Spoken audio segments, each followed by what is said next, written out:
Bismillah ar-Rahman ar-Rahim, Monsieur le Président d'Université, Monsieur le Doyen, chers professeurs, chers amis, honorable assistance, pour moi, c'est un moment extraordinaire de joie, de satisfaction de me retrouver avec mes amis à l'occasion de cette belle rencontre.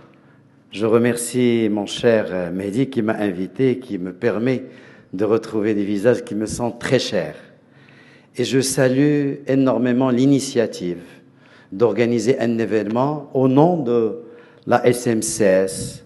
Déjà, l'initiative de créer une société savante au niveau du sud du Maroc est quelque chose d'extraordinaire. Alors, on ne parle plus du sud du Maroc, on est le centre et le sud. Donc, le nom, il devrait changer. Sa Majesté, que Dieu le glorifie, a bien voulu consacrer Agadir et Souss-Massa comme centre du Maroc. Et justement, cette société savante peut parfaitement articuler entre les compétences du centre et du sud. Je trouve que cette initiative est louable dans la mesure où elle constitue une véritable plateforme d'échange, de formation, d'échange de bonnes pratiques, mais également de plateaux techniques. Et ce qui est beau dans cette histoire, c'est justement faire appel aussi bien aux chirurgiens privés que publics. Et c'est quelque chose d'extraordinaire qu'on n'a pas l'occasion de voir. Et je pense que là, on est complètement orienté et destiné à travailler ensemble la main dans la main. Je pense que la philosophie du GST est dans ce sens. C'est pour vraiment mutualiser les moyens, les ressources, les compétences et avoir une médecine beaucoup plus inclusive, une médecine beaucoup plus humaine et une meilleure médecine.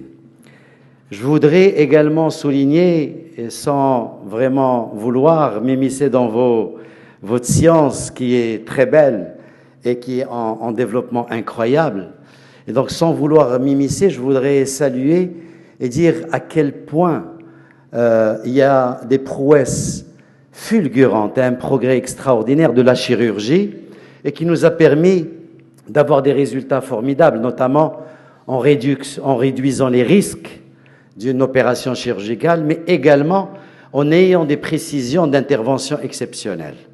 Et je ne peux pas manquer l'occasion d'évoquer l'importance aussi, et j'en ai parlé tout à l'heure à Mehdi, de la microchirurgie, de la chirurgie robotisée, mais également de l'intervention de l'intelligence artificielle dans ce domaine. Aujourd'hui, grâce à ces technologies, nous pouvons avoir des approches non invasives. On peut réduire le temps d'hospitalisation et avoir un confort de rétablissement extraordinaire. Et on peut également apporter des précisions d'intervention exceptionnelles. Je pense que l'intelligence artificielle, c'est des questions que vous posez, ne peut pas remplacer le chirurgien, le praticien, parce que le chirurgien a une âme, a une conscience, et le rapport avec le patient est quelque chose de très sacré. Et puis les chirurgiens, et ça vous le savez mieux que moi, a une capacité d'adaptation par rapport à un risque qui peut surgir que ne peut pas avoir un algorithme tout simple.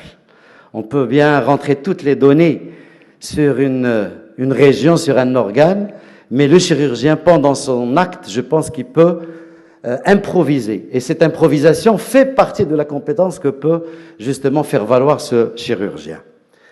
Demain, il y a également des avancées technologiques d'innovation exceptionnelles, notamment la réalité augmentée qui pourra nous donner des organes en 3D et d'avoir les coins et recoins de ces organes. Et donc, c'est également d'autres possibilités pour les chirurgiens à accéder à des tumeurs, à des pathologies assez profondes. Nous avons également les jumeaux numériques qui aujourd'hui nous offrent des possibilités de simulation exceptionnelles et donc qui vont faciliter la formation de nos praticiens. Alors il faudrait, avec toutes ces innovations technologiques, moi je pense que ce n'est pas une fin en soi. La fin en soi, c'est d'offrir, comme j'ai dit, une meilleure médecine, égalitaire et éthique. Égalitaire parce qu'il ne faut pas que ces technologies profitent uniquement à ceux qui ont les moyens, il faut que ça soit vraiment accessible à tous. Et éthique parce qu'il faut que ces innovations soient au service du patient, mais pas l'inverse. Donc encore une fois, cher Mehdi, bravo pour cette belle manifestation, pour avoir rassemblé tout ce beau monde Vous n'êtes pas limité uniquement au sud et au centre, mais vous avez fait appel à nos maîtres, aux grands professeurs de Rabat, Casa et de partout. Donc bravo pour avoir créé ce conclave scientifique d'exception et avoir évoqué des sujets aussi stratégiques que le demandent nos médecins chirurgiens de la région. Merci beaucoup.